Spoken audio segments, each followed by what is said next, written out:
One, two, three. Go. Okay, so this is my BlackJack project that we had to do over the Christmas. So I just have the code in the background and I have the actual console up here. So we just type in 1 to start the game and we can change the decks here. So I think I'll just go for 2 decks and I don't have, let's see, I don't have save and load and I don't have options for players, but everything else is in the game. So we have a single player game selected with 2 decks. We press 1 and we have the option to hit stand and split.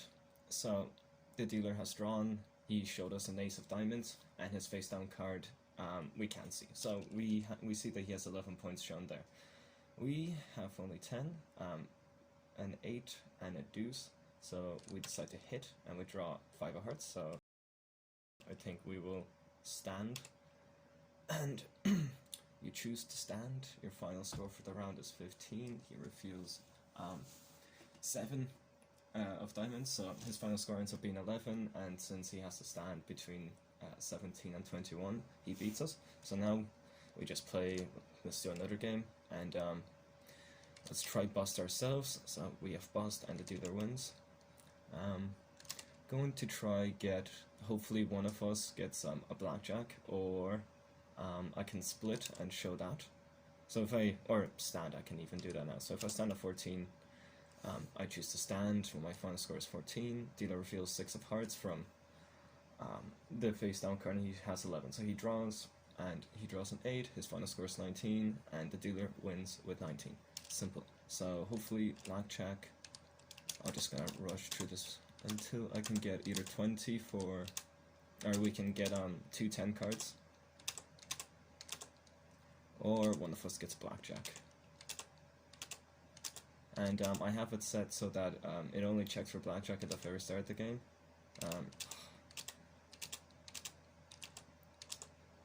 Okay, cool.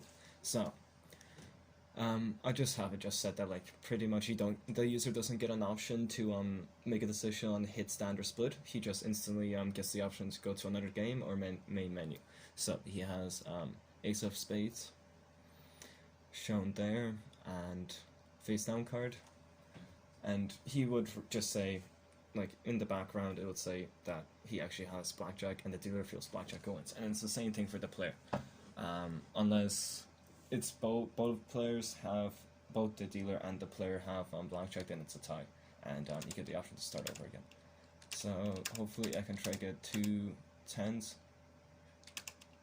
And also if you keep hitting and you stop at 11, the game will automatically stand for you. Ah, perfect. So press 3 to split. So pretty much how I did the split was that each player, or player 1 pretty much becomes 2 different players that both account for player 1, which sounds a bit odd. But we have stack 1, which is 10, so I'm just going to hit and think I will hit again. So now I've busted with stack 1 and then it goes to stack 2. So it's like we're a different player, but we both account for player 1 winning. So I guess I don't really want to bust again, so I will just stand on 13. So I choose to stand. My final score for stack 2 is 13. Dealer feels 4 clubs, so he reveals that he has 14. He draws 5, stops at 19, and he beats both of our. Let's see, can I get another instance of split, because split was probably the hardest thing to code in. Okay, perfect. Try get one of us to win. Yeah, okay. So I'm just going to say cool. So my final score for stack 1 is 20, and we'll just go like that and just stand with that. You choose to stand. Final score for stack 2 is 14. So dealer feels 8 of hearts. His final score is 18, and our first stack is 20. So we win with stack 1.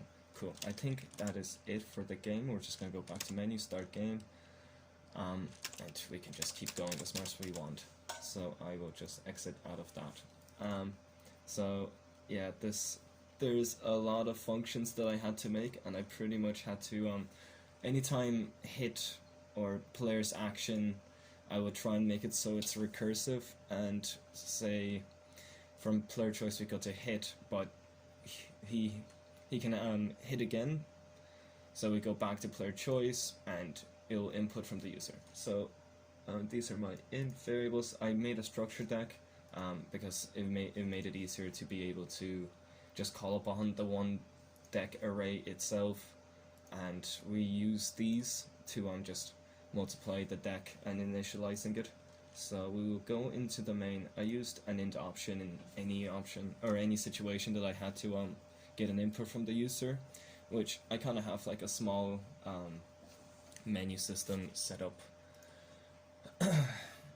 So we have initialize deck, and our initialize deck method is here.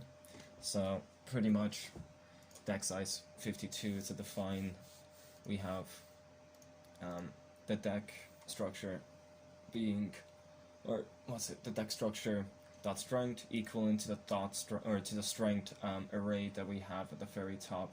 Which I have a copy of a poker hand analyzer in Java from last year, and I pretty much made two different string arrays and had them all multiplied by each other pretty much in a for loop.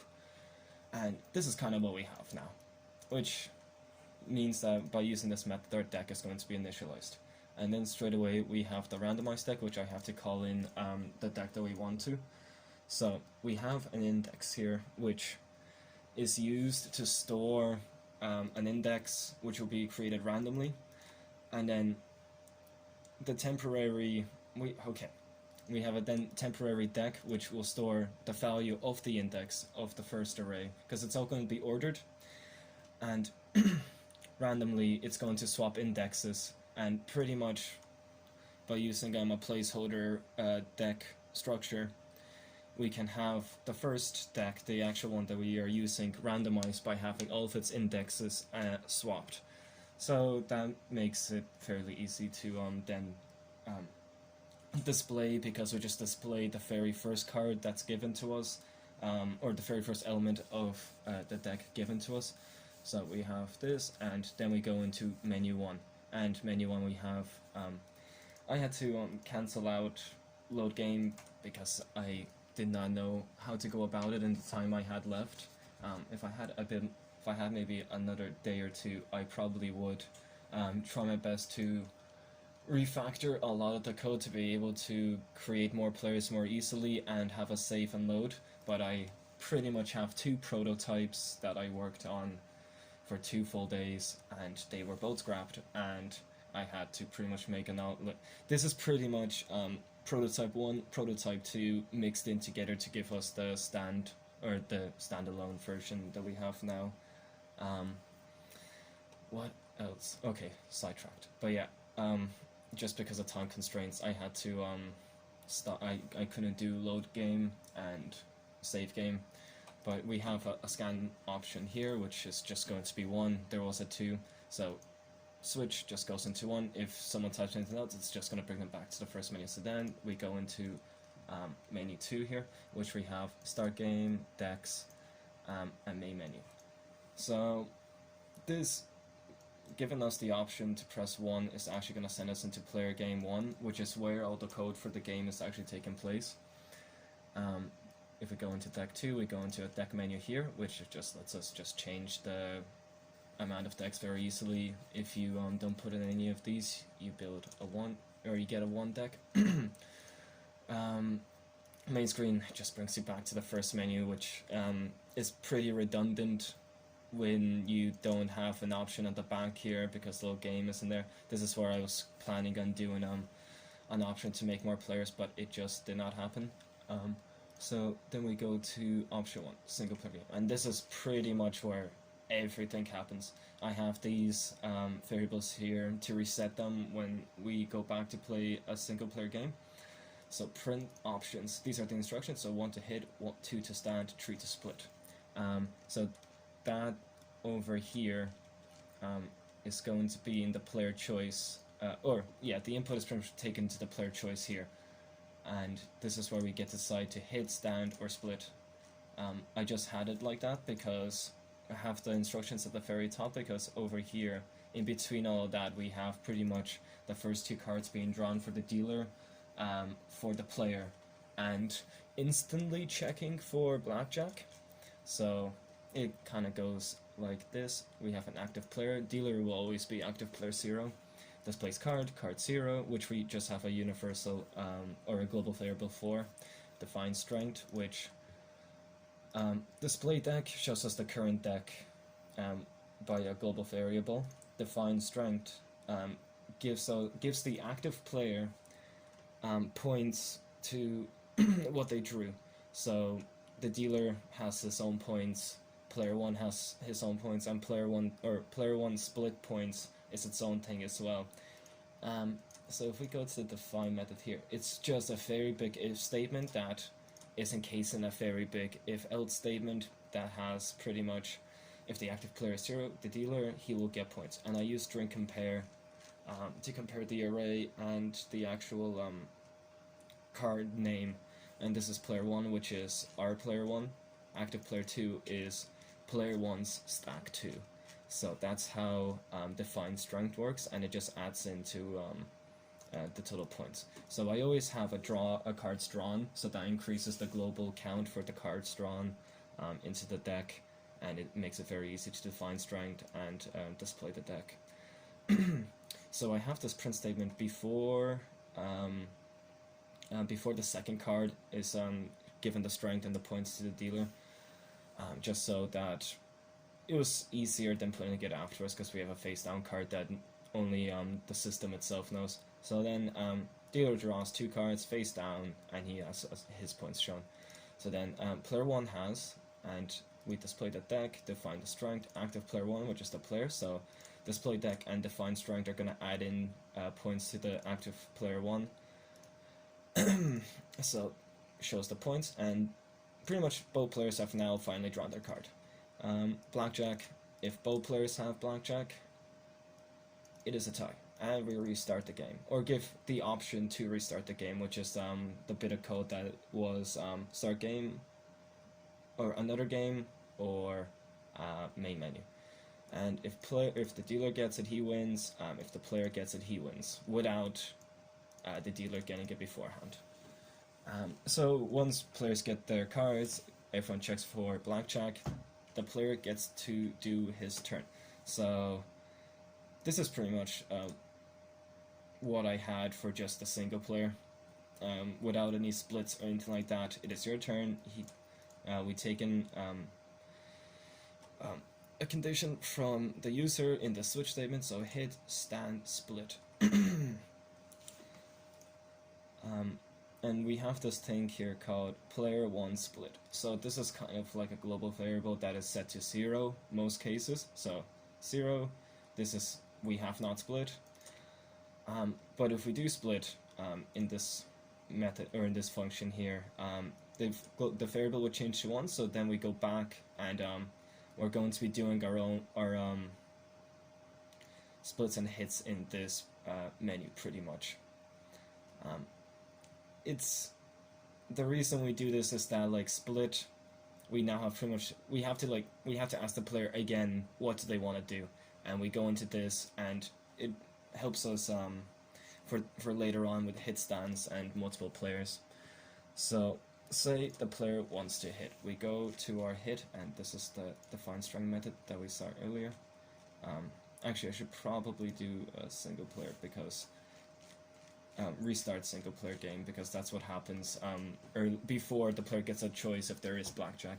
So randomizes the deck, perfect. Another game, main menu, single player game, or the main menu. Very, very simple. So hit.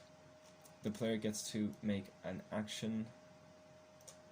Cool. And this is pretty much the exact same thing as before with the switch statements, where if player 1 did split, it will go into a different line of logic, but for a single player anyways.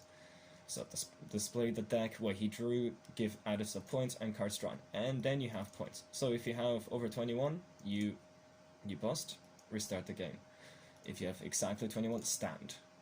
If it's less than 21, player choice. So if you go, so you get the choice again to make hit stand, and you decide I want to hit again. So if you hit below 21, you're gonna get the choice again. If you hit above 21, you're bust, and if you hit 21, you stand. So I was able to kind of make a loop and let the user make as many inputs as was needed. Right. So he hits, sounds good. So what if he stands? Same again, player 1 split, so if it's positive, it's gonna do this. If not, just do this. You choose to stand, and your final score for the round is this, and it goes to the dealer's turn. And dealer's turn is pretty much where the dealer takes most, like, does everything, and where the winner is defined. So active player is 0 because the dealer is active player 0. So this is code for split. This is for revealing the dealer's card if it was revealed, because the dealer might have to loop into this met function again, and we don't want him revealing a card that he's already revealed. So we have to set to 1, and if it's revealed, it's going to set back to, or we have a condition here, and if once it's revealed, it's going to be set to 1, so this can never show the face down card again, because it's already shown, obviously. So I had to, it got very messy here, because this is where I was trying to decide the winner for a split pot, and I had, this is a function, or a condition I had to make so that it just would work. It's a workaround, but I kind of could afford to work around at the very end. Right, so this is pretty much what would happen if a player with just a single stack plays.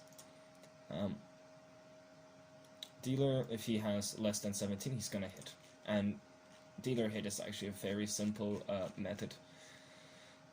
He has amount of points, he has drawn, displays the card, adds the points, does that, but if his points are still under than 17, hit again. So it just like kind of goes into this loop as many times as it needs. But otherwise, dealer turn. And this is, we don't need to have an if-else statement if it's above or a certain amount, because it's just going to go back in here and check. So the split points is 0, so this is our single player game, or single stack. So he's hit, he now is between 17 or 21, or he busts. So if he stands, it says that he stands with this amount of points. If the dealer has more points, he wins. If they're tied, dealer wins, because dealer wins. Usually. If player 1, and pretty much like as the last condition, it's just else, player 1 wins, because he has the most points. Else, if the dealer busts, you win with whatever you had. And then you restart the game. Cool, so now we have both stand and split talked about.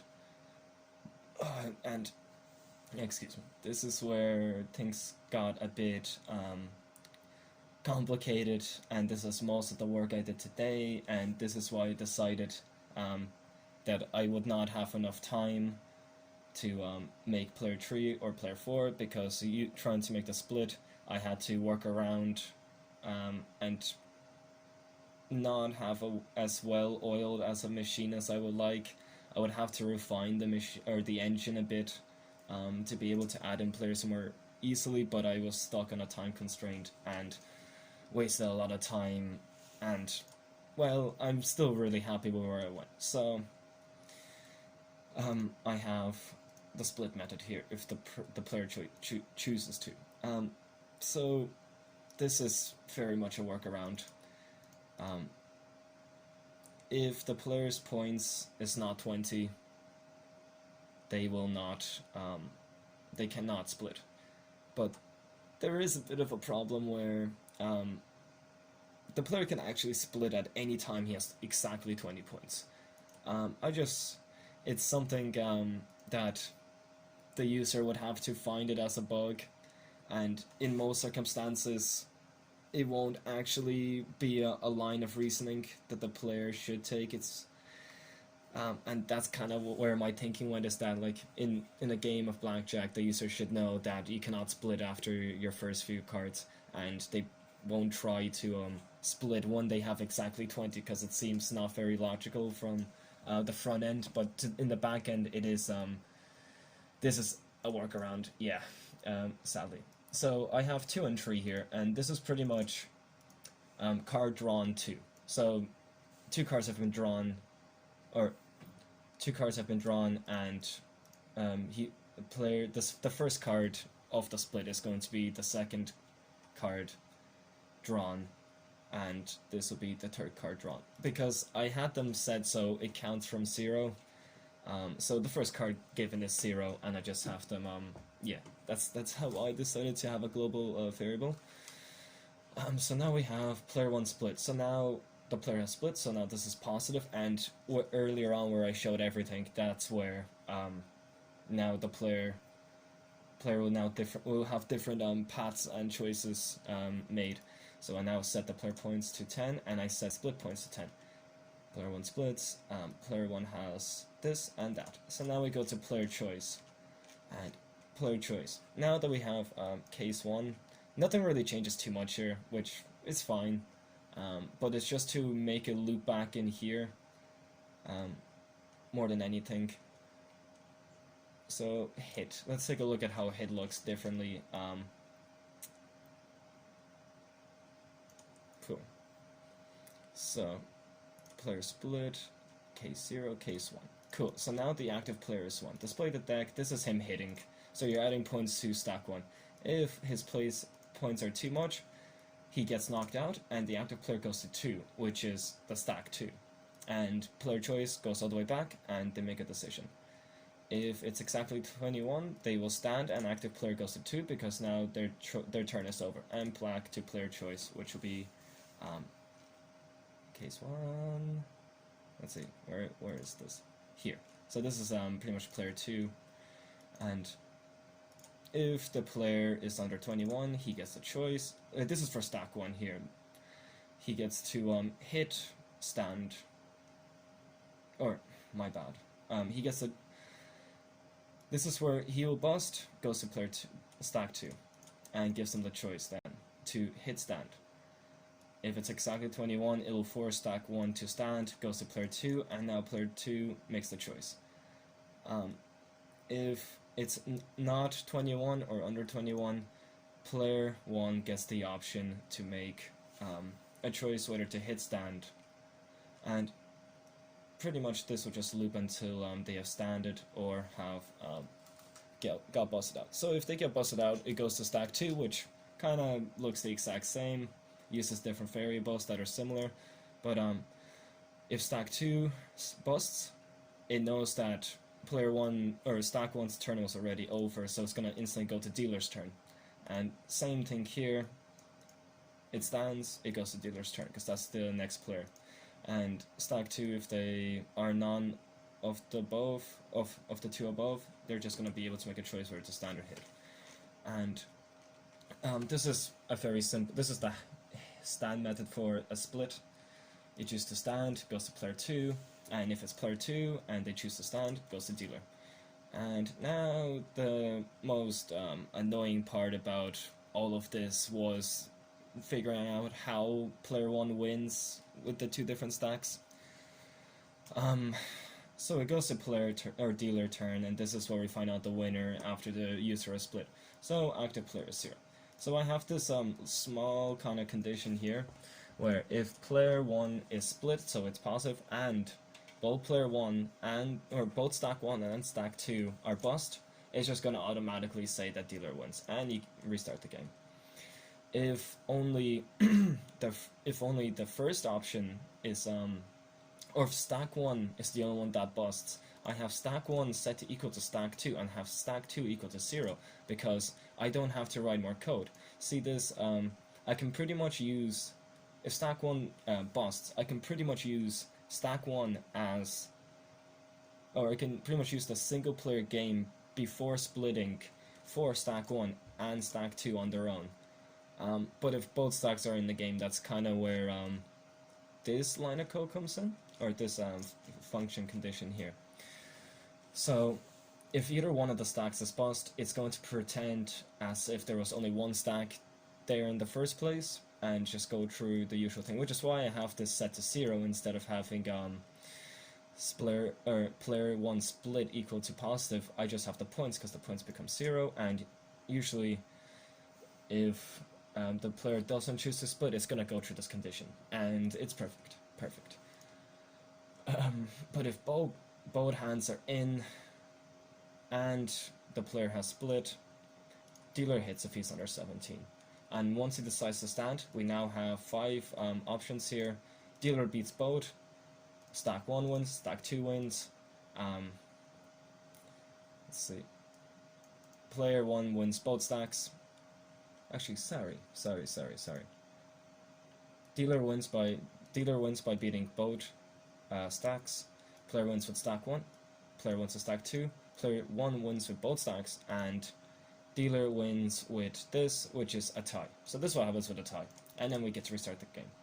And I think that is everything I had to say, because it's perfectly looped then. You can't, like, I am so happy with the way it went, because it's immutable, doesn't break, and does exactly what the user needs and what the game needs to run a fair and by the rules version of the game. I have a lot of comments. I mostly just commented the functions because I had to go through functions and deal with functions and recursive functions, and it was just incredibly painful. These are pretty much all the variables I needed, which is surprising. And yeah, this is from bottom to top something that I can actually be fairly proud with, and I am very happy with the work I was able to put in. Sadly, could not make more players work or just make more players save and load. If I made it more players, I would have to refactor so much, and it was just not enough time. But thank you for listening to my screencast, and hope you enjoyed me explaining the pretty much every single test case I could. So